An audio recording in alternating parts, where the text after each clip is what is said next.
সরকার বদলাতেই no tolerance খানাকুলে ভেঙে গুড়িয়ে দেওয়া হলো অবৈধ চোলাই মদের ভাতি। বিজেপি সরকার আসতেই জেলা জুড়ে অবৈধ চোলাই মদের বিরুদ্ধে একেবারে নো টলারেন্স নীতি নিয়ে ময়দানে নামলো পুলিশ এবং আবগারি দপ্তর। হুগলি জেলার বিভিন্ন প্রান্তে দফায় দফায় হানার অংশ হিসেবে বৃহস্পতিবার ভোর রাত থেকেই খানাকুলের নতিবপুর এলাকায় এক বিশাল যৌথ অভিযান চালানো হয়। খানাকুল থানার ওসি সমীর মুখার্জির নেতৃত্বে পুলিশ এবং আবগারি দপ্তরের আধিকারিকরা আচমকায় হানায় অবৈধ চোলাই মদের একাধিক ভাতি ভেঙে ঘুরিয়ে দেয়। একই সঙ্গে ঘটনাস্থল থেকে বিপুল পরিমাণে চোলাই মদ তৈরির উপকরণ এবং সরঞ্জাম উদ্ধার করেছে পুলিশের সূত্রে খবর। স্থানীয় সূত্রে অভিযোগ, নতিপুর এবং সেনহাট এলাকায় দশকের পর দশক ধরে এই অবৈধ চোলাই মদের ব্যবসা রমরমিয়ে চলছিল। বিগত সরকারের আমলে এই বেআইনি কারবার ফলে পেঁপে উঠলেও রাজ্য সরকার বদল হতেই পুলিশ প্রশাসনের রূপ বদল করেছে।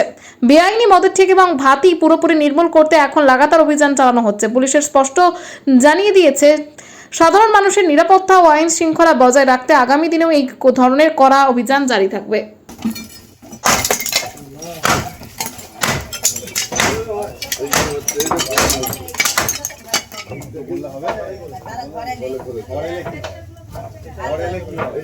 কেন কেন কেন ভাঙছে কেন মানে মদটা কেন তৈরি করছে? হ্যাঁ, মদটা কি জন্য তৈরি করছে? ভাঙছে তৈরি করছে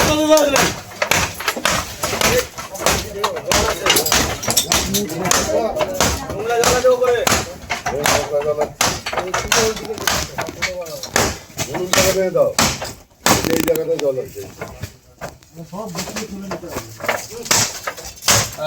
মাথা মাথা পড়ে যাচ্ছে।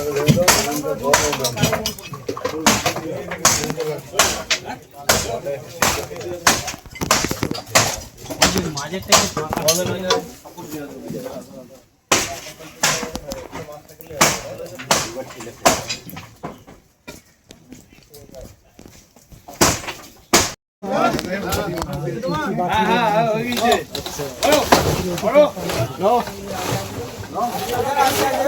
ওই ছুটিতে আটকে যাচ্ছে।